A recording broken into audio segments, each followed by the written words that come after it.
Hi everyone, and welcome to 4Panel, the Geek Show's dedicated comics and manga podcast. I'm your host Andrew, and as per usual, I'm joined by my co-host Rob. Hello. And Mick. Hello. So, how are we all doing today? Well, I'm virus-free. Well, that's Summit, isn't it? Yeah, along with about 69 million, several hundred thousand of the population, but go on. Yeah, and I'm sure all several million of us are very excited for the New Mutants next month. The New Mutants who've been self-isolating for the last 3 years. I mean, you couldn't make it up, could you? No. But what you could make up is a bunch of storylines in comics like the ones what we're going to be reviewing today. Yes, Smooth. Yeah. because we got lots of comics today. Well, you have. Well, I mean, collectively, we have a lot of comics. Yeah. I mean, you took the lion's share, clearly.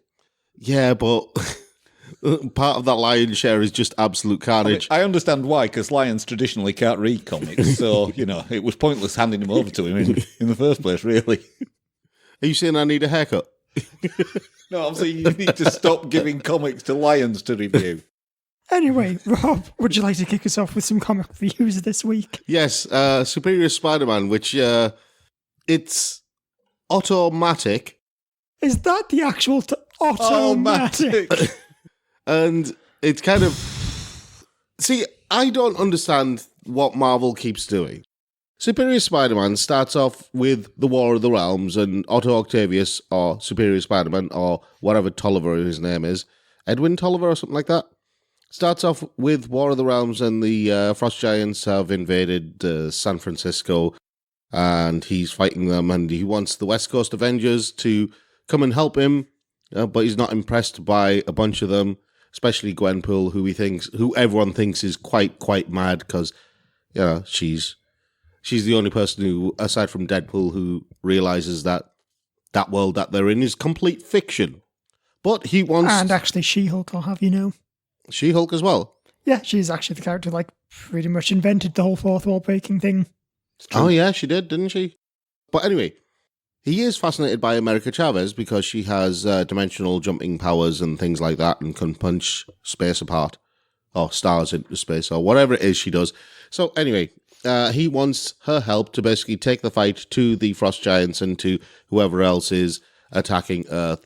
And you mean she punches star-shaped portals in the space around her? Yeah. Because that was a sentence that had to be unpacked for a second. It did, yeah. Punching stars into space. But hold on, that's where they already are. So anyway, the first stop is New York, obviously, where they appear on a giant battle scene involving the Fantastic Four and a bunch of trolls, and Hawkeye turns up and tells Ben Grimm that it's clobbering time, and he's like, "Don't steal my catchphrase." Which one? Old, decrepit Hawkeye. Oh, Hawkeye. There's some really good bits in this. For example, Hawkeye telling Otto that he used to be a bad guy, and Otto gently reminding Hawkeye that Hawkeye also used to be a bad guy who became a good guy, at which point Hawkeye decides to shut up. But I feel like Hawkeye does get a modicum more respect than that, though. Because we need to remember, he is a bad guy who, as a man whose primary ability is shooting, pointy sticks, decided, who's going to be my archenemy? Iron Man. Yeah. The most technically advanced superhero on the planet. I bet I can take him down with, sharp wood. The first half of this is interesting because you have Quentin Quire just kind of giving his pithy commentary on things that Otto Octavius says, like his catchphrase, "The die is cast." And Quire's going, "Dude, is that your catchphrase? It's so bad, it's actually kind of awesome." And he's That's very much how I feel about that phrase, to be honest. Yeah, Quire's one of those characters in this who, literally, Quentin Quire is one of those Omega level mutants, isn't he? No. Or is that when he's got the Phoenix? He is the level below Omega, I think, which is maybe Alpha, which is not how the Greek alphabet works, but... but he is, ridiculously powerful, isn't he? Yeah, he's on, the strong side. So he could literally save the entire city if he wanted to from the Frost Giants. Maybe not that strong, I think. I mean, this is also, he is as strong as whoever is currently writing the comic says he is. Yeah. As with all comic book characters. Yeah, which is one of the things that I don't like about superhero comics is the inconsistency in power levels. Superman should be the same strength that he is. You should know how strong he is. Or unless we can buy kryptonite in some kind of plot device. Yeah, but, at least kryptonite is an established weakening device for Superman. But when you have a mutant who is supposed to be really powerful, but all of a sudden he's not as powerful and can't fight frost giants, you're like, well, hang on. He was like flipping tanks and cars and hulks and things like that. Maybe they've just bred a better species of frost giant. No. Yeah, but maybe they were just like, before it was the frost giants who hadn't had their cornflakes. Yeah. Weetabix, it's had his Weetabix, isn't it? Yeah, that whole bit finishes with Tolliver, Otto Octavius, getting the key to the city, and then having to fight some guy who was revived to fight hipsters by Dormammu, which may or may not be a serious thing. Otto's going through a bit of an existential crisis because of all the people that died during the War of the Realms, and he's feeling really guilty about it. And I thought, okay, this is actually interesting. You're pushing the character into an area where it makes the character actually grow and develop, and challenges the character's mentality and challenges what you know about the character. Right? Indeed. This is interesting However, stuff. I did also think you said he's having a crisis because of old people for a second.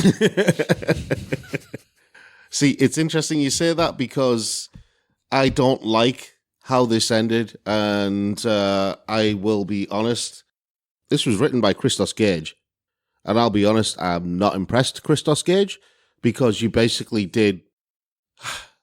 Otto Octavius as Superior Spider-Man is an interesting character who is struggling to be good when his basic nature is to be evil, to basically be high-handed and arrogant and full of himself. But he's struggling to be a good person, and he's slowly discovering what that means. But instead, you basically put him in a fight with Norman Osborn's Spider-Man and Spider's Man, and say, oh, right, the only way for Otto to win is to go back to being Dr. Octopus. Yeah, well, okay, so what you need to understand is that Dr. Octopus, he's one of these characters who he could have been anything that he wanted to be, but really deep down, does it not make your heart glad that he's the very best at being bad guys? Yeah, I know. And that was another Bugsy Malone reference. And I say another, I realised the first one I made was pre-show. The artwork in this isn't bad. Lan Medina has done the artwork, and Cam Smith's done the inks. Andy Troy and Erica Arciniega have done the colours. Letters by VC's Joe Caramagna and Travis Latham. Rest of it's not bad, but, Christos Gage, screw you. You ruined a good character. You ruined an interesting character by sending him back to being bloody Dr. Bloody Octopus. So screw you, Christos Gage. Seems like a very, very aggressively anti-Dr. Octopus attitude you've got there. Yeah. You've got, like I said, he's an evil character who's struggling to be good. You have a lot of potential there to actually develop really interesting, really fascinating, really challenging stories.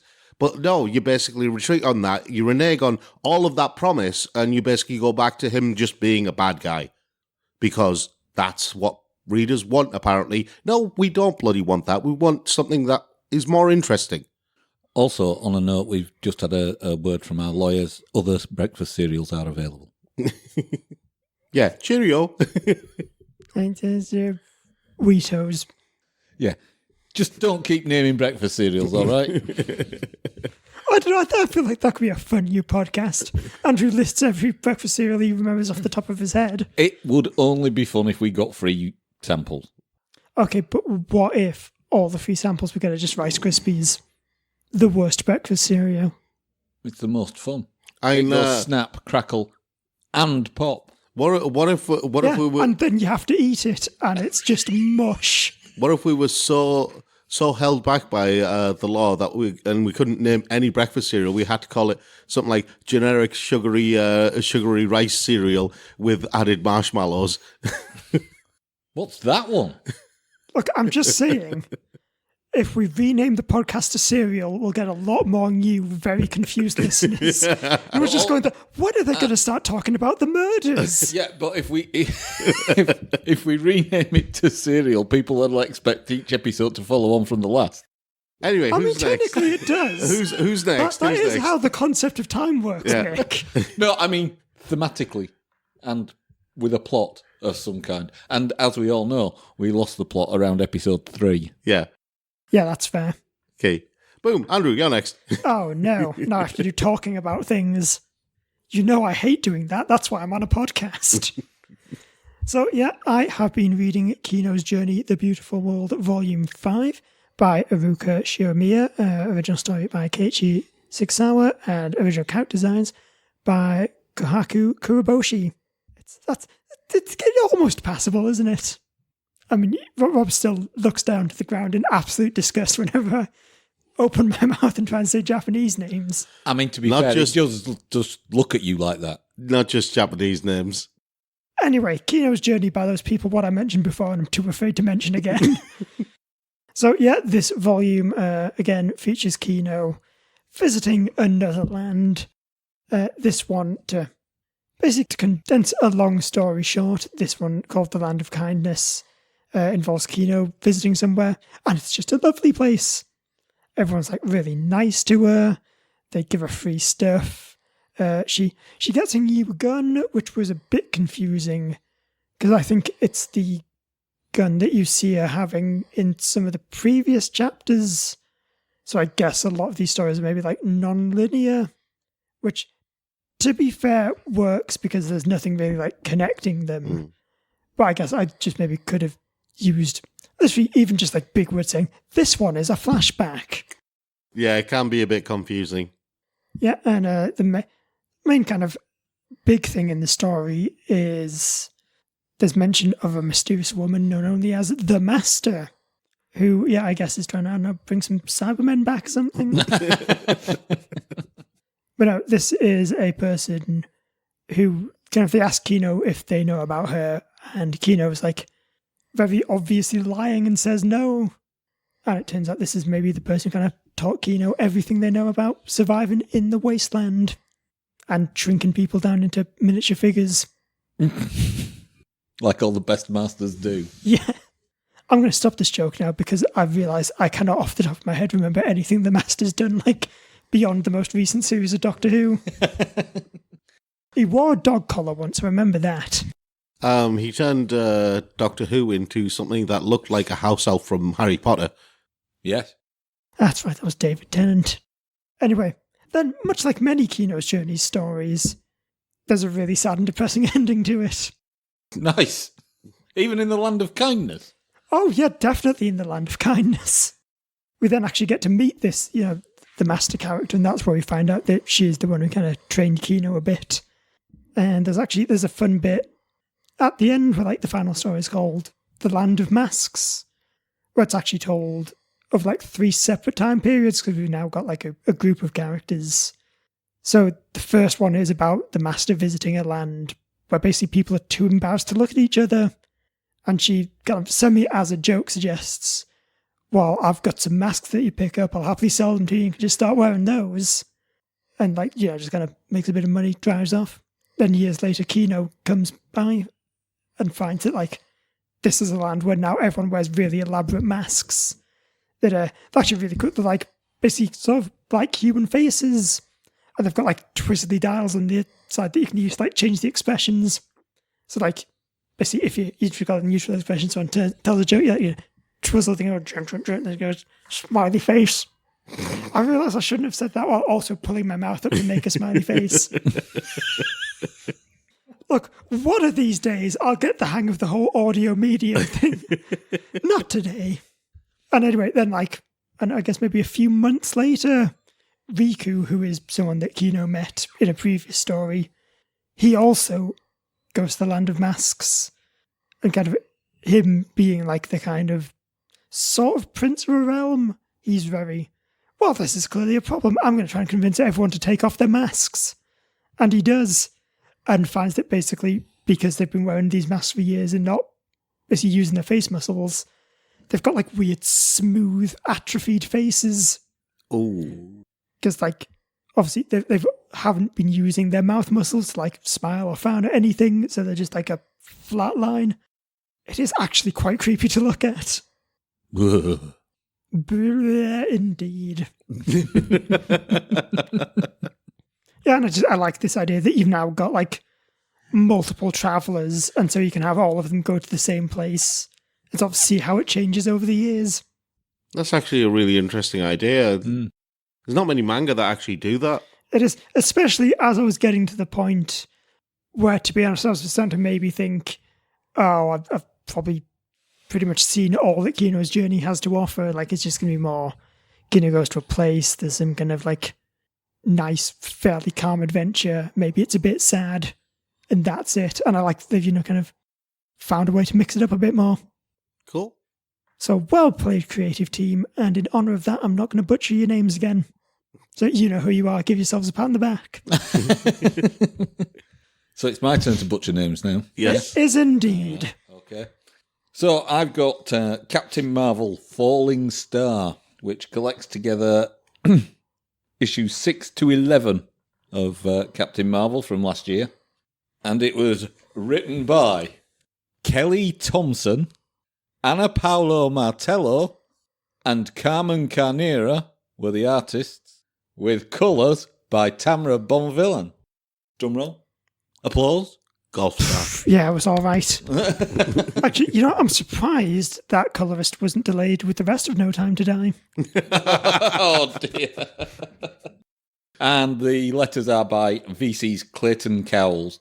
So this one starts off with Carol getting involved in the War of the Realms. Blah-de-blah-de-blah. Goes to Rio de Janeiro, which has been taken over by the Enchantress. Blah-de-blah-de-blah. They figured out a way to stop that. Blah-de-blah-de-blah. War of the Realms. Yeah, that's kind of how I feel about it now as well. This one at least has a really nice twist in how they defeat Enchantress. Yeah. Which I won't give away, but it's like, oh yeah, blah, blah, blah, blah. Oh, hold on, that cat. Oh. Ah. Oh. Yeah. Oh, I see. I mean, I feel like in general, this is just a problem with like tie-ins to big events, isn't it? Where it's just, there is a big thingy-majig, we've got to go fight it for a while. Yeah. Okay, let's get back to the actual story now. Yeah, and this is it. So that sort of ties up the first couple of issues. And then we get on to the one that's actually a Captain Marvel story, and it's kind of treading old ground, because I'm sure some of this happened in the previous collection that I covered, which included Nuclear Man kidnapping everybody and taking them to an island in New York. And it was about depowering women and depowering Captain Marvel in particular. This one is just about depowering Captain Marvel. There you go. It's completely different.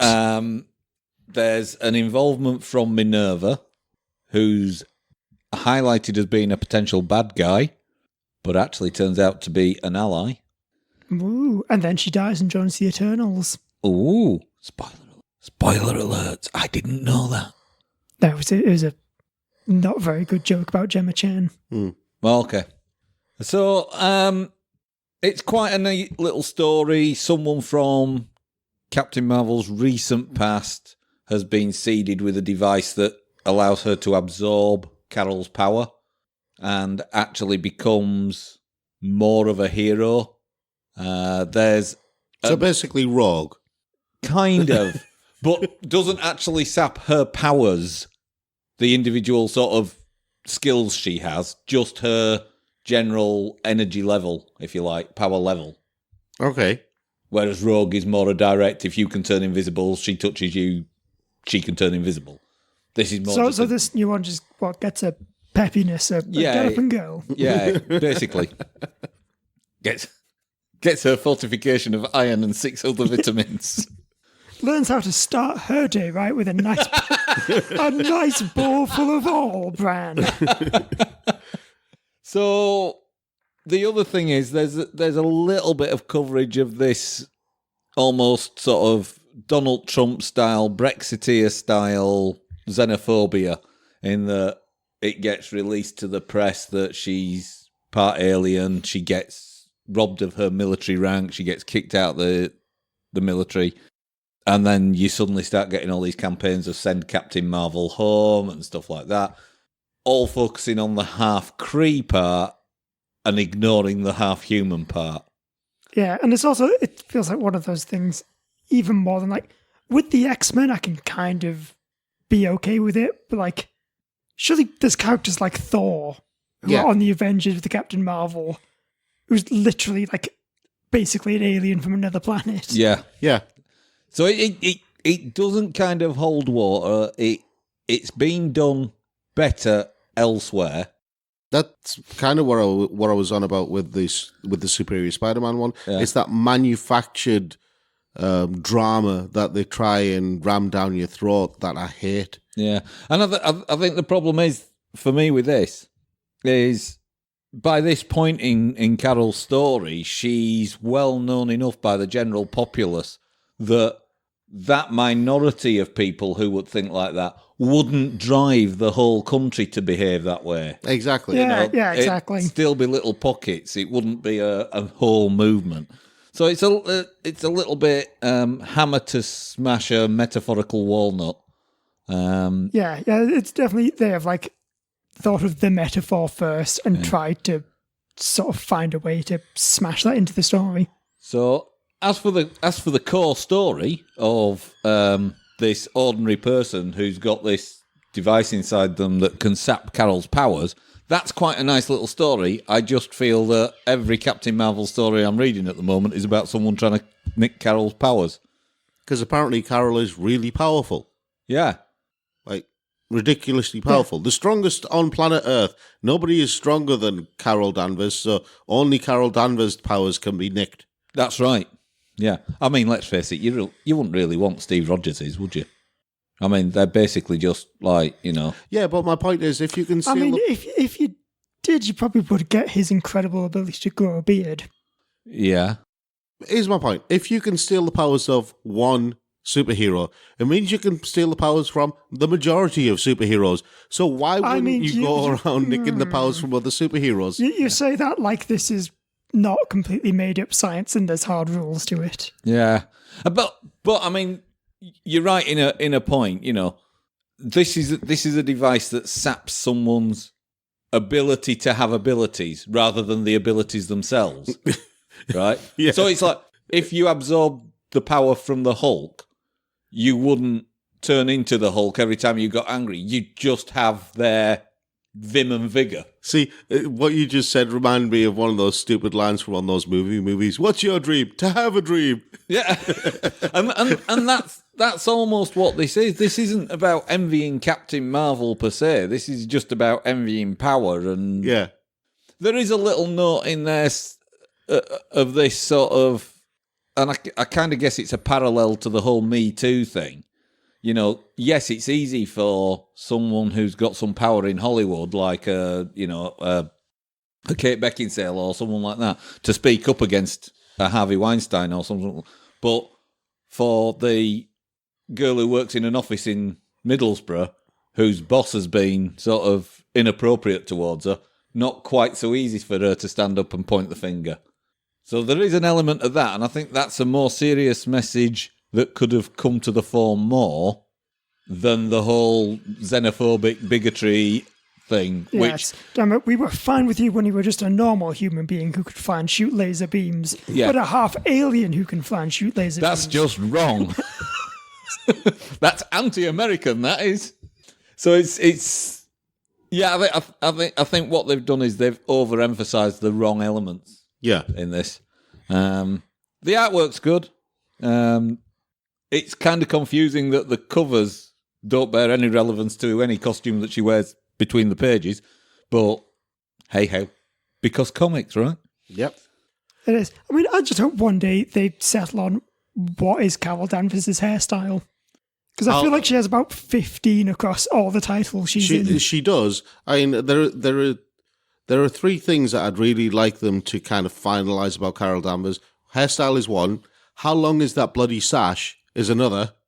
I mean, it's actually quite short, but in other pictures, it's like ridiculously long. I've got a theory. It's basically a wedding train. It is, yeah. I've got a theory about the sash. I think it's the offspring of the cloak that Stephen Strange wears. Ooh, what you mean, like the offcuts that have just... Yeah. Whoever made that coat. That's interesting. that I like that. But the other thing that I want them to kind of finalise about Carol Danvers is, what exactly is her power? What exactly does she have as powers? Well, flying.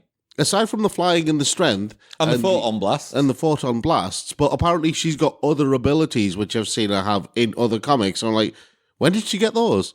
It's like, you know how we did that episode about the weird powers of Superman? It's like they've been going through this cycle with... Does Carol Danvers also have super dancing? Almost, yes. Excellent. Yes, she did do dancing in one of the comics I read. I think it might have been when I did the True Believers one. Oh, are we going to have to do an episode on the weird powers of Captain Marvel now? Actually, you know what? I'm going to disagree with you, Rob. Because if there is a comic in which Captain Marvel shoots a tiny Captain Marvel out of her hand, I will read that. But how do you know the original Captain Marvel didn't? I mean, I'm going to assume he didn't, because he was very boring. Yeah, but so was Superman for a long time. I think you're using the wrong tense for Superman there. For a long time, Superman is boring. I disagree. I like Superman. Yeah, but you're wrong. He's a nice bloke. Which, I mean, I guess I can understand why that makes you two hate him. Yeah. Anyway. Me next, isn't it? Is it because he's like about the same age as you, but he looks much better?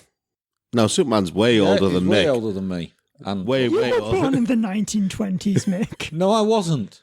The 1910s? I just look like I was. Anyway. I have a manga here by Umi Sakurai called A Man and His Cat. And yes, that is a depiction of said cat. Right. Drawn clearly by a man who has never seen a cat. Well, I think Umi is a woman. Drawn by a woman who has clearly... The point is about never having seen a cat. Yeah, but I think someone has had a cat described to them. Well, I think it's supposed to be like a stylized cat more than anything else. And the whole point of it is that this older gentleman, he's still working and everything like that, but he's a much older gentleman, probably around Mick's age, maybe older. And mid-30s? Born turn of the century, yep. He was married, but his wife passed away. And before his wife passed away, she told him, don't be by yourself. Find someone or a pet or something that you can basically keep you company. And so he goes to this pet shop where this cat has been left because it's so ugly. It's the ugliest cat in the pet shop. The rest of the cats have been drawn to be cute and fluffy and everything like that. That does explain the drawing on the cover. Yeah, but this one cat is there. And initially, he's like all the other kittens. He's excited about the people looking through the cage at him and looking through the windows at him. And he's excited to go with them, but he doesn't understand human language. But all he knows is that they keep walking away and they keep walking away and they keep walking away. And as time goes on, the kitten becomes more and more depressed until he hears the voice of this man saying, I want this cat. And it's actually a really sweet story about a guy who's going through the grieving process and a cat that's basically been all but abandoned by everybody, and how the two of them come to rely on each other to try and just get through the day. It's really nice. It's really sweet. And then the cat gets murdered by Russian gangsters, and so the man just gets a sledgehammer and smashes up his floor and goes on a roaring rampage of revenge. Thankfully, this isn't John Wick, and this isn't Taken or anything like that. How dare you say, thankfully, this isn't John Wick. Everything should be John Wick. I don't know. I don't think it would work with the Waltons. Or would it work too well? Possibly too well. I have a soft spot for this type of story because it's a big departure from what you see a lot of in manga. It's not trying to be a romantic story. It's what they call slice of life. And slice of life usually is very calming, very soothing. It has very placid storylines. Usually they're quite episodic. But I have a soft spot for them because There's a lot of the action-packed, sex and violence type manga out there. There's a lot of the high school romantic comedy manga out there. There's a lot of stories where they try and drive up the drama and the tension. And these are just kind of a nice little rinse the mind out and just let it become calm. It's a nice, gentle story that's actually, if you ignore the fact that the cat is drawn like that, it's actually really well drawn. The characters are really expressive. Yeah, well, I think we can say it's well drawn now that we know it's meant to be a weird looking cat. Yeah. What I like about it is it doesn't try to challenge you in any real way. It just says, look, this is a simple story. It's very straightforward, but that's actually part of its charm. So, yeah, I reckon you might like this one, Mick. No, it's got a cat in it. I know it's got a cat in it, but... Cats. I know it's got a cat in it, but you could replace... If it was about an ugly dog, I'd do it. I'd go. Yeah, but that's what I'm saying. You could easily replace the cat with a dog. I couldn't easily replace it because I can't draw. Yeah, but you've got Tipex. That's why I read things that other people have drawn. Anyway, Andrew. I mean, if anything, if you just replace all the words with dog, it's even better, because then you can look at that and go, wow, that is an ugly-looking dog. Yeah, but then, as you've already mentioned several times, I'm getting on a bit, and sometimes I forget things. So what about on those odd occasions where I forget to replace the cat with a dog, and then I go, where's this bloody cat suddenly come from? See, right, and just the illusion is shattered, and you just throw it in the bin. Mick didn't see the unhanded compliment I just paid him there, when I said he might like this, because I described this as an older, distinguished gentleman. Yeah, what you're forgetting is that you might have stuck in the word distinguished, but the focus was definitely on the word older. That's what we all want out of fiction, isn't it? Something we can aspire to.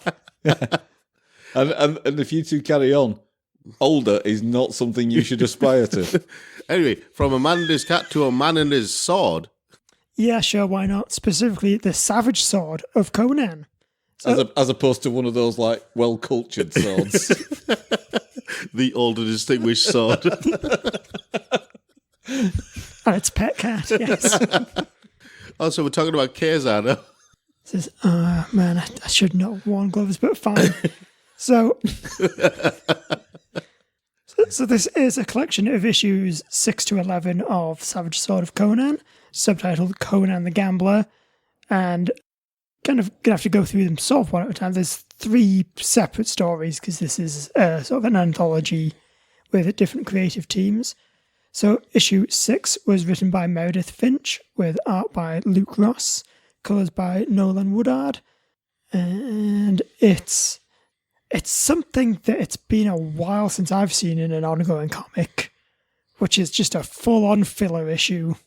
Really? Yeah, so it's a simple one-off story where Conan, some guy whose uncle he murdered, drugs his beer. He wakes up to find he's been kidnapped and forced into some kind of slave ship, which, I mean, is one of like the 3 accepted Conan plots. I was going to say, isn't that like Conan wakes up and he's a slave again? He's like, oh, not again. Slave again. Must be Tuesday. But this time, I'll admit, I did enjoy the setup for this story, which is that he's basically been forced into a gladiatorial contest. What, again? I know, again. Wednesday. And the idea is like, it's a bunch of nobles who are all competing for like the hand of a princess. And it's like this princess, she single-handedly conquered her own kingdom.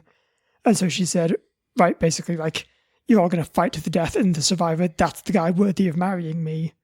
But first, just, I don't know, kill these prisoners for warm-up. And so, of course, Conan has to kill his way out of there, with the added wrinkle that he's still drugged to start with, and so can, like, barely move his body. And that bit's fun. Where it's like, Conan trying to fight a guy even though he can't really stand up, and just sort of, like, tricking him into tripping over and stabbing him in the face with a sword that he's just, like, awkwardly prodding up. But then it's just, then Conan gets his strength back, grabs a sword, fights everyone, wins because he's the best at fighting. Does he marry the princess? Become king? No, it's not Thursday yet. I was going to say... There was a fun bit at the end where it kind of describes Conan sort of climbing up to where the princess is to claim his prize, only to like grab the necklace that she's got next to her and run off. Excellent. So that is Thursday then. Yeah, that's Thursday. Then we get to kind of the main story, the Conan the Gambler story, which is written by Jim Zub with art by Patch Searcher and covers by Jara Tartaglia. I've met him, Jim Zub. Animex. He was a regular at Animex. Good for him. He comes across like a pretty nice guy. Yeah. I think we might still have a Samurai Jack poster signed by him. That's right, I did like his Samurai Jack comics. Anyway, Conan. I'm not a fan of a lot of his superhero stuff, though. So, yeah, this one... You're in luck. Conan's not a superhero. You're right, he's not. So, in this story, Conan comes across a merchant being accosted by muggers. And so, I say saves him, kind of, just sees a fight. I was about to say, in the world of Conan, isn't that, if Conan had like an RPG thing, isn't it A, help him, B, join in, C, rob the robbers? Yeah, I feel like it's less save this guy more. It looks like it's going to be more fun to fight these guys, so I'll fight them. And also this other guy can pay me. Yeah. So, yeah, and then from there he gets kind of sucked into this world, kind of seedy underground. But, I mean, this is Shadowzar, so that's as opposed to the seedy overground. And you say sucked in, but it's more like Conan arrogantly sorted in. Yeah, but sucked in by a man saying, hey, if you come with me, I'll pay you even more money.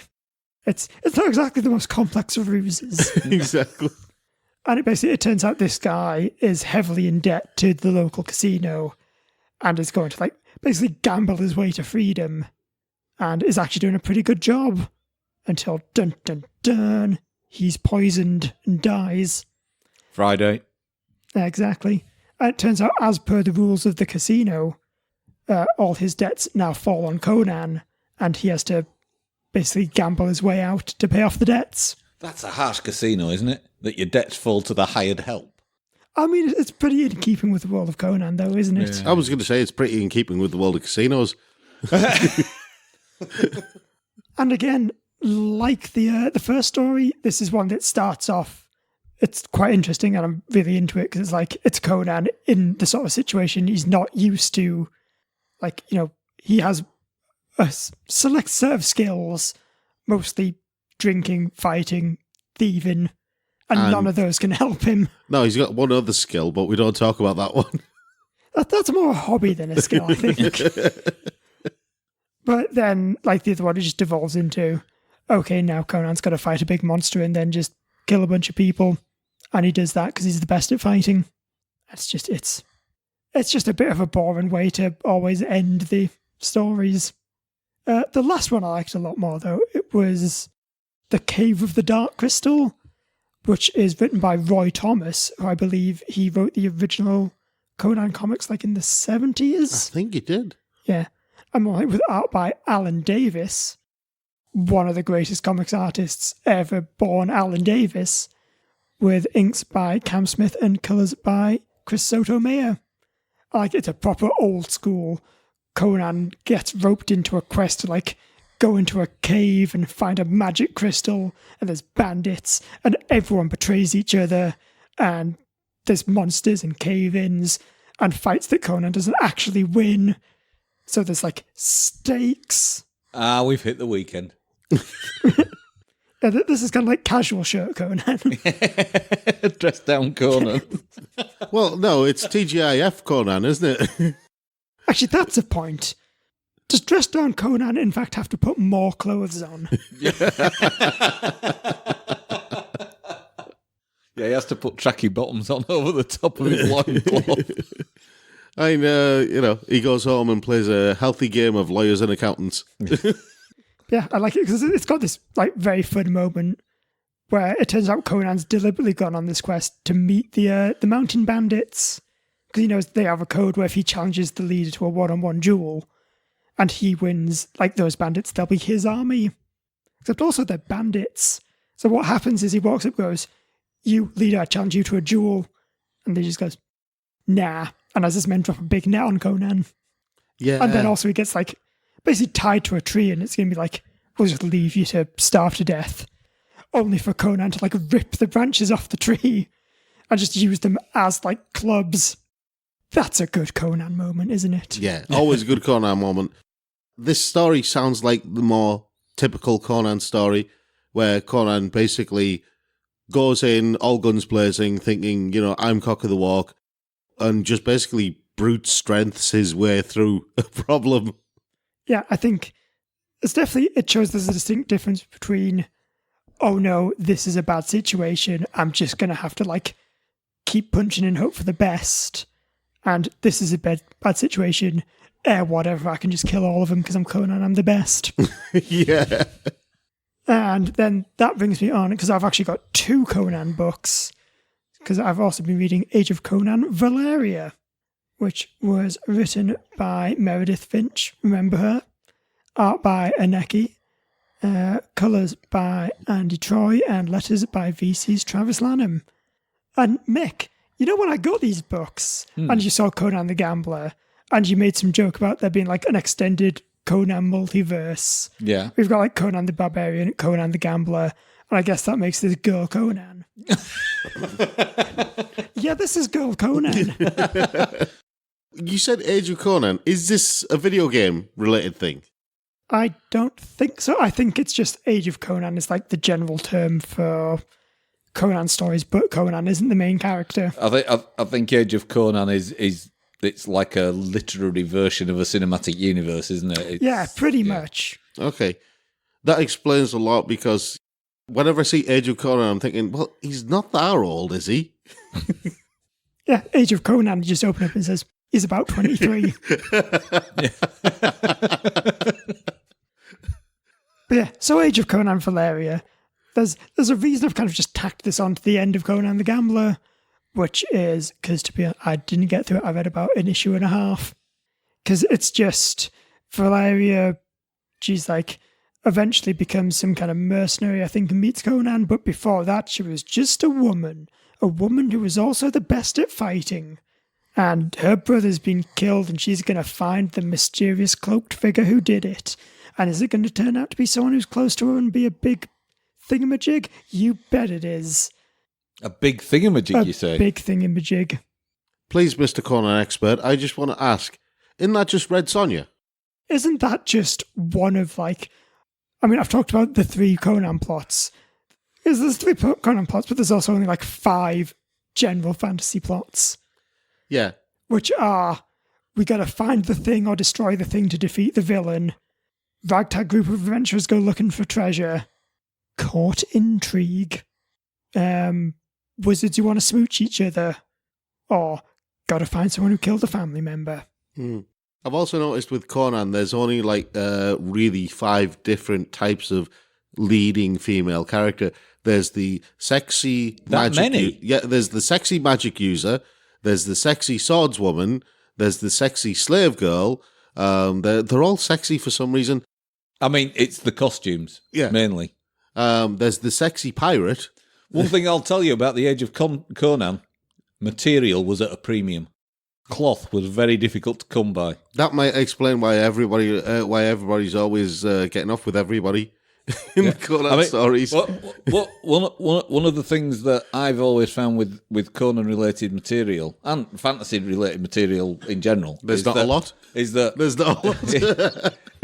cloth was hard to come by, and the women folk had a lot to cover with not very much material. Yeah. Yeah. And the sexy priestess, that's the other one. Yeah. I mean, I guess in a fun subversion of typical fantasy, Valeria is the one who gets to wear a full shirt and trousers, and Conan is just the one who's got a... I mean, it's a merkin, isn't it? Let's just call a merkin a merkin. It's very underpants, isn't it? But yeah, no. What you don't want is a merkin with a mouth. But no, Valeria, it's just so much, this is the most generic fantasy of generic fantasies. And that is, probably the thing I hate more than anything else when it comes to fiction. And the sad thing is that, Conan's more one of the progenitors of the fantasy genre, so for it to have descended into a generic piece of fantasy is probably And I mean, sadder. I feel like that's a kind of a bit of a problem I have with Conan in general, is it's very much, I can see things that like lots of other properties have taken and spun off more. Yeah. And while I can appreciate that, okay, this is the franchise that kicked them all off, it's the John Carter problem. Yeah. Of where, because you're going back to the original, it seems a bit derivative. Yeah. And this is like a derivation of a derivation. Written by somebody who probably doesn't really... I wouldn't say they understand the source material that much, or maybe they understand it too much. I think it's easy to sort of look at something like Conan or stories set within Conan's world and think, oh yeah, I know what that is. But what you're actually channeling is all the sort of... all the crap that spun off. Yeah. That's what I mean when I say they don't understand it enough. But then you've got the other angle where they understand it a bit too much. And it becomes impenetrable because you don't have all the background. Exactly, yeah. Actually, I guess also that's probably another problem with this, is that Valeria, I don't know who this character is. Yeah. And I feel like from the start, there's a bit of an undercurrent it's Valeria, you know Valeria, everyone loves Valeria. See, I mean, to me, it sounds more like it's Red Sonja, but we didn't have the rights to use Red Sonja. So we made her blonde, put more clothes on her, and called her Valeria. Actually, yeah, that probably is just they've gone, right, let's go through the old Conan books. Who's a character who's a bit like Red Sonja? They can make the next Red Sonja. The Inhumans to Red Sonja's X-Men. You mean Valeria's getting her own short-lived and ill-advised TV show?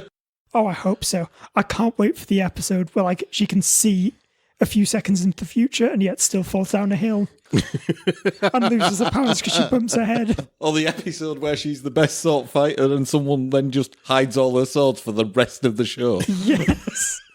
Or the one where she forgets that she can't swim and starts wading into the ocean. so Mick, you've got something that looks interesting. I have got something that is very interesting. Okay. This is Aero Before the Storm. And no, I am not name-dropping chocolate bars. Is it orange or mint? Right, it's my turn to, and I'm going to use this as a strand on the show. It's my turn to do an Andrew. Do an Andrew? Yeah, so this was written by... Horribly mispronouncing names. Oh God, this should be good. For seconds I thought, wow, I finally made some kind of positive impact. But no. So this was written by Zhao Lifen, artwork by Keng, and the adaptation is by Greg Pak. Letters are by VC's Joe Caramagna. And Keng did the cover art. And what I like about the art in this is it's like Western manga. Yeah. So it's the characters are all very manga-esque, but the backgrounds still feel like familiar Marvel territory. Yeah. It's set in Shanghai, and basically it's not an origin story for Aero. Aero's one of the agents of Atlas, this sort of eastern wing of the Marvel universe. Is she Chinese hero or Korean hero? She's Chinese. Okay. She's an architect. She operates in Shanghai. Okay. And she sees Shanghai as her city to protect. But it's a much more... You know, like you see Daredevil and Spider-Man talking about New York being their city, they'll protect it. But it's a much more sort of power-based thing. Yeah. I am the most powerful person in the city, I'm going to protect this. This feels more spiritual. And that's the thing that comes across through this. So, yes, Aero is a superhero. She has a secret identity. During the day, she's Liling, the architect. She has a boyfriend who doesn't know she's Aero.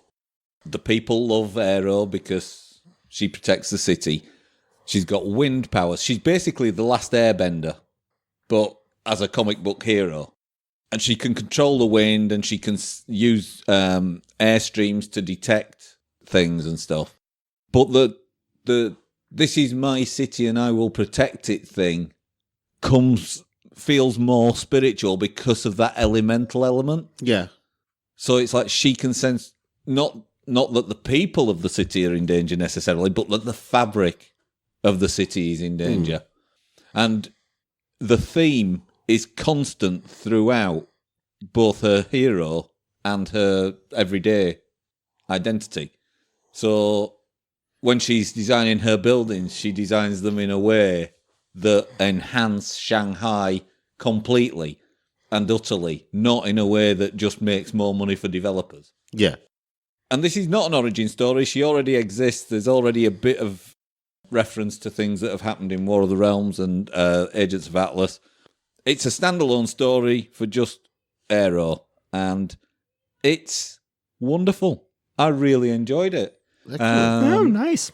We even come into contact with a nemesis for Aero called Madame Huang, who's a former mentor of both Aero and Li Lang.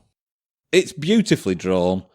It's a really good story. It has some original twists on the superhero mentality.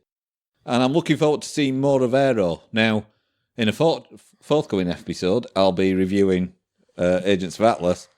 So, spoiler alert there. But this, if the other standalone comics of Agents of Atlas are as good as this, it's going to be a really interesting series. Yeah, but I feel like you're a real comic book fan now, because it's all about finding a character you like and then realizing, oh, I'm going to have to read all these really crap comics to get more. Yeah. But that, I mean, if there was like 3 more volumes of this, I'd be more than happy. The Agents of Atlas one that I'm kind of 3/4 of the way through, and it's like, I've seen the X-Men do this. It's interesting you say that, because it's that age-old problem when you've got teams of superheroes. You can't really, unless it's like a big event, you can't really tell an interesting story from like 1 week to the next or 1 month to the next. You need a big event to try and tell a team story. And so a lot of us do exactly what Andrew just said. We latch onto a hero that we really like and follow their thread, because that's always more interesting. Yeah. But yeah, I can thoroughly recommend Aero. Especially if you're... I would say this falls in with something like Wayward, where you can use it as a gateway into getting into manga.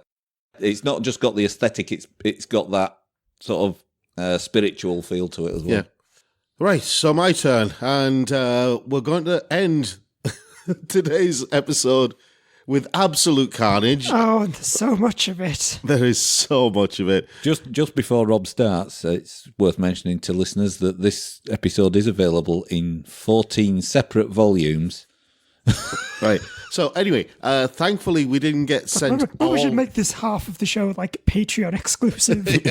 We didn't get sent all of Absolute Carnage, because there are lots of other Absolute Carnage volumes dealing with individual heroes. But we did get The Amazing Spider-Man Absolute Carnage, which is Amazing Spider-Man 2018 issues 29 to 31 and Red Goblin Red Death #1. We got Venom Absolute Carnage, which is Venom 2018 issues 16 to 20. We got Deadpool Absolute Carnage, or Absolute Carnage versus Deadpool, which collects Absolute Carnage versus Deadpool 1 to 3, Absolute Carnage Captain Marvel, and we got Absolute Carnage, which is the standalone volume, which collects Absolute Carnage 1 to 5 and Free Comic Book Day 2019 Spider-Man Venom #1. I don't know why Marvel always do this. I'll have a brief moment of thinking, oh, you know what, Carnage is not that bad, actually. They can do some fun kind of Lovecraftian horror type stuff with him. Which one, I swear some kind of Marvel exec overhears me and says, right, we need 1 million Carnage comics right now. Yeah. See, this is coming off the back of me covering the Venomverse stuff. And the Venomverse stuff was bizarre and weird, and he ended up with a symbiote dragon and all sorts of stuff like that, and dealing with the god Knoll, who is at the heart of the symbiote planet, but trapped by the symbiotes because he's a real bad dude. And trapped by the symbiotes, that's going to hurt. Yeah. But at least he was just trapped by them and not grabbed by them. In order to trap him. So anyway. Just got a big zipper and just got it right in there. I'm actually going to use the actual standalone Absolute Carnage as the basis for all of them, since they do all overlap with each other. In the Venomverse comics and in the main Venom storyline, they have been foreshadowing this whole idea that Carnage is back, that Cletus Cassidy is back, and that he's still alive, Carnage is still around, and Carnage is somehow connected to the god Knoll. Is it Knull or Null? I always say null. And just assume it's a silent K, like a no. See, I go with Knull because I'm just thinking about how comic book writers think, and I'm just thinking they probably want us to pronounce the K because it sounds more alien like that. No, I think if they wanted it to sound more alien, they'd have put an apostrophe after the K. Yeah, I feel like Knull would be K''Null. That's the standard way of denoting an alien word. Oh, actually, no. You are probably right. I've just been thinking in terms of comic book humor, right? Comic book writer humor, not comic book humor. Let me get it right. Because the god Null is the god of the void. He's the god of darkness before light. And so calling him the god Null, but putting a K on the front, but pronouncing it Null. Null and void. Yeah, it's the kind of joke that comic book writers would come up with. Rascal Donny Cates. So, yeah. Anyway, Absolute Carnage. You've mentioned Donny Cates, and yes, it is written by Donny Cates, with the main Absolute Carnage having art by Ryan Stegman, inks by J.P. Mayer, Jay Leiston, and Ryan Stegman, colours by Frank Martin, and flashbacks by Mark Bagley and John Dell, and letters by VC's Clayton Cowles. I'm not going to go through all of them for the rest because you only need to know mainly about the main Absolute Carnage. So, yeah. They've foreshadowed in the Venom series that Carnage is back and that he's going around killing people. They find a mass grave. And this kind of starts off with Eddie Brock, who's basically been caught by the police, and he's trying to convince the police that that Null is coming and Carnage is back and that he's not crazy. He knows all this stuff. But he eventually gets sent to prison where he immediately turns into this red symbiote and starts executing all of the prisoners, including a guy who used to have a symbiote. And the guy who used to have a symbiote says, "Please don't take my symbiote," but Eddie takes it anyway and kills him. So what's happened? Turns out it's not Eddie, it's Cletus. And Cletus is here, and he's framing Eddie for a lot of things because Eddie and his symbiote are daddy. And Cletus has daddy issues. But Cletus has a new daddy now, which is the god Null. And so he needs the bits from his old daddy to awaken his new daddy. You know, there are... I think this was an old EastEnders plot. Yeah, that's my point. It is basically an old EastEnders plot, but with more tentacles. Because not only is that happening, but Eddie actually has his son who's convinced that Eddie is his older brother. Yes. It's just... On Tinternet, yeah. When the youths say someone is daddy, yeah, it can mean something very different, Rob. Yeah, and that's the thing. Cletus keeps calling Eddie daddy, and he's using it in that way as kind of a derogatory term in that way. Because he says, "Hello, daddy," and things like that.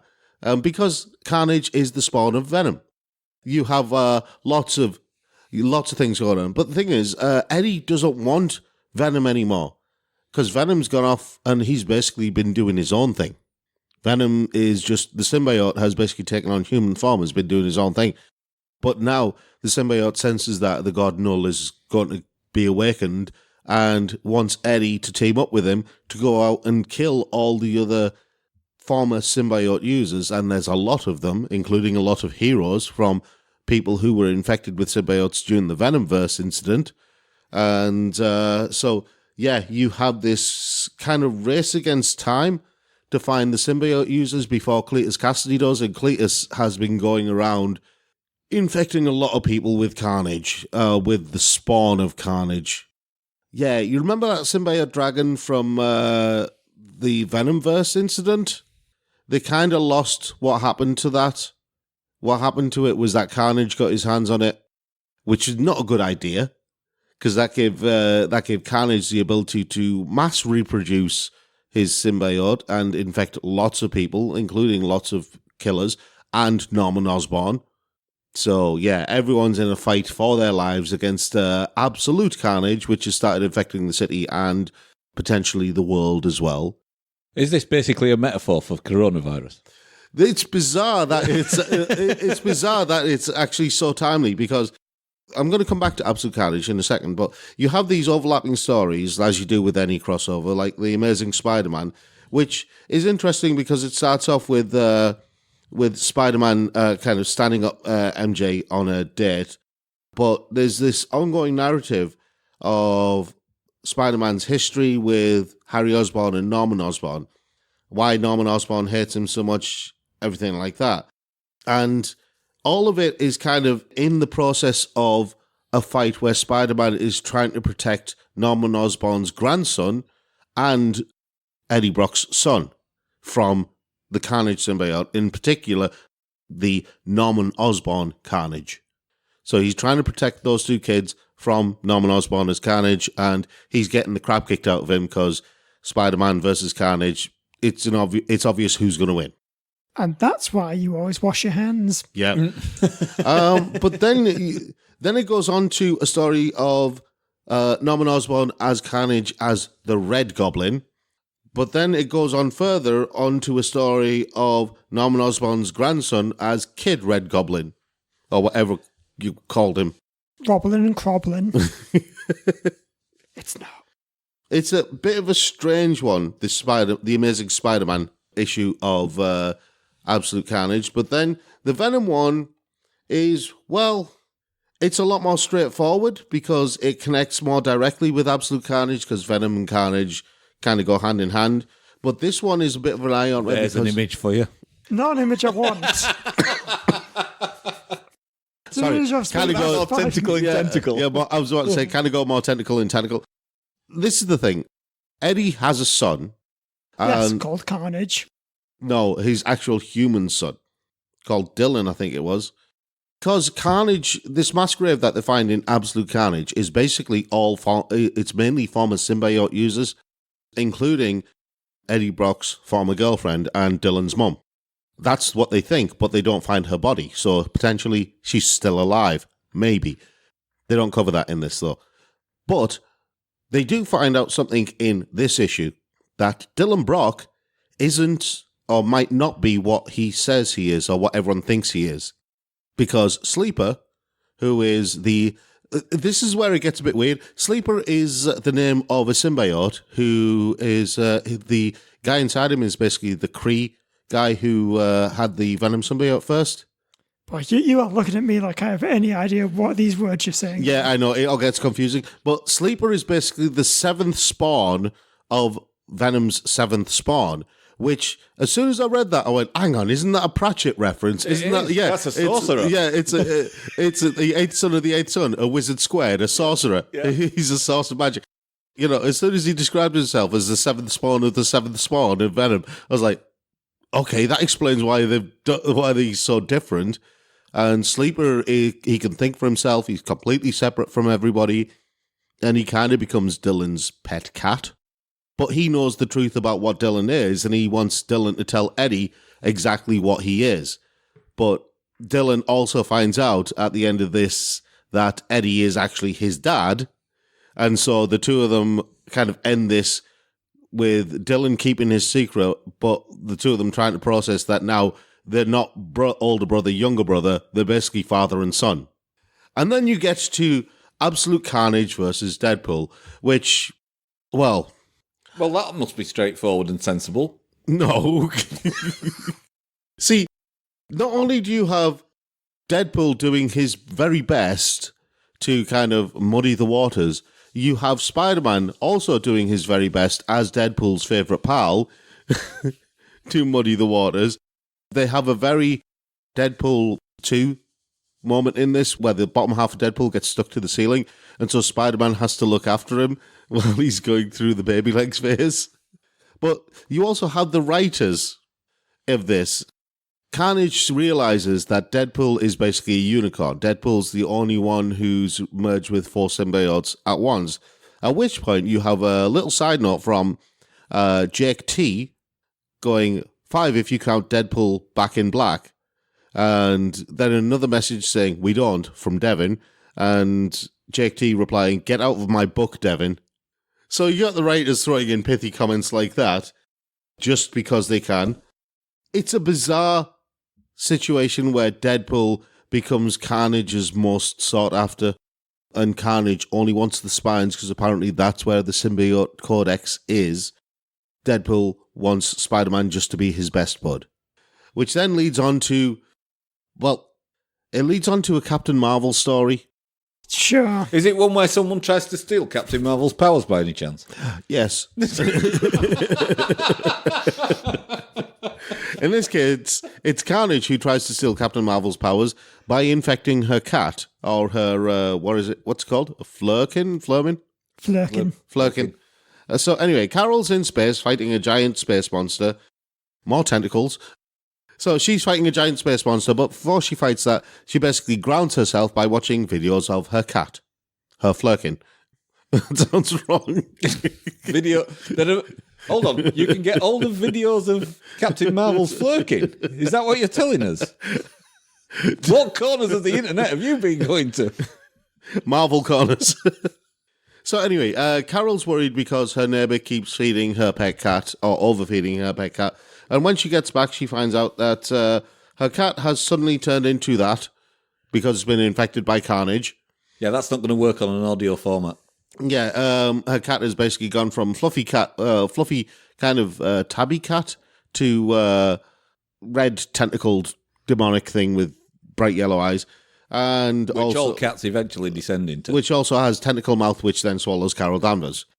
When I say swallows, I mean like literally. So Carol ends up in the pocket dimension inside her cat. Stop me if you've heard this one. Carol's in the pocket dimension of her cat, trying not to lose herself and having to fight the Carnage symbiote in the pocket dimension of her cat, which then begs the question, if she's fighting the Carnage in the pocket dimension, what is it that's actually infecting her cat? My brain hurts. Yeah, so does mine. Sometimes when people tell you that they've tried to get into comics, but they just can't. Yeah. Yeah, maybe they shouldn't. Yeah. See... Maybe that's the new message of 4 panels. Don't read comics. Yeah. See, this is the thing. Carnage keeps trying to take over Carol Danvers, but then she goes with a massive full body photon blast type thing. Again. Yeah. Standard Carol. Then she's got her cat back, but when she leaves Earth again, she leaves her cat with somebody else because she can't trust her neighbour. And then it goes on to loads of artwork and then little stories towards the end. Like Black Cat and her cats. She traps this rat who's been infected by Carnage, chucks out the window. You got Peter Parker who's eating a pizza, only to have part of his pizza stolen by a Carnage-infested pigeon. Are you saying that Peter Parker picked a piece of pizza? And then a pigeon stole it. You have Carol Danvers' cat chasing a Carnage-infected mouse, only to find that all the mice have been infected by Carnage. Oh, and you also have a last bit with Deadpool, which is a nice way to end it, which then brings us back to absolute carnage. See what I mean about this? I thought we were getting to the end there. I saw light at the end of the tunnel. We are basically at the end, right? I had a whole thanks for listening, everyone. planned. we are basically at the end. See, this is one of those really weird, bizarre things. The ongoing theme through Absolute Carnage is that Eddie wants to protect his son at all costs. But they've set this up for another massive crossover thing. Because comics. No, because comics, and because they basically made Eddie Brock a character who will literally do anything to protect his son except tell the truth. So he would do anything for love. But he won't do that. Yes. It's fine. How about we'll make the last episode of 4 Panel the week New Mutants comes out. And not only that, Eddie Brock in his new Venom thing has wings like a bat out of hell. See, we didn't even know that. We didn't. That's how good we are now. And Carnage also has bat-like wings, because apparently they must have them. Eddie has basically screwed the pooch with how he's handled things. Instead of asking for help and instead of telling the truth, he's done what he usually does and tried to deal with things on his own. And by doing that, he's basically made things worse. Because, you know that thing that everyone was trying to avoid? No, I don't. I've had no idea what's been going on for like the past 15 minutes, Rob. Well, I think I've made that abundantly clear. When you listen back to the episode, if you do listen back to the episode, you'll know what that thing that everyone was trying to avoid was, and that's all I'm going to say because it's easily foreshadowed. Is it another spin-off book? I bet it's another spin-off book. It's gonna be another crossover. They've already foreshadowed it. They've been building up to this since they first mentioned it in one of the Venom comics, and then they did Venomverse. It's going to be a big fight between the God Null and all of the heroes on Earth. It's going to be Civil War of the Carnage realms. No, I'm done. 2. Basically, yeah, it's literally going to be that. Oh, look, you have a primeval god. You must fight against this primeval god. I missed one. It's going to be Secret Civil War of the realms, of the Carnage realms. 2. Secret Civil War of the Carnage realms verse. 2. Dark Invasion. Dark Invasion,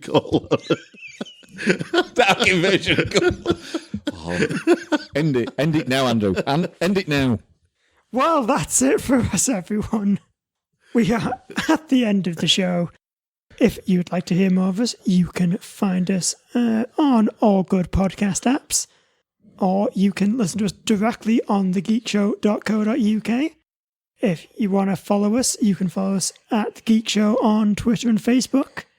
And if you really want to help us continue to do this thing, which we'd love doing, you can donate on our Patreon. We've actually changed our format a little bit. So the comics side of 4Panel is now fortnightly, and we will mainly be covering comics on that. We also have our brother-sister show. Yes, it's our brother-sister-wife show. Yeah. Called Behold, which is also fortnightly and will run alternately to 4Panel. Yeah, and can be found on its own special Twitter channel at Behold Pod. Yep. So until the next 4Panel, I've been Rob. I've been Andrew. And I've been Mick. And we will see you all later. Thanks for listening. Goodbye now.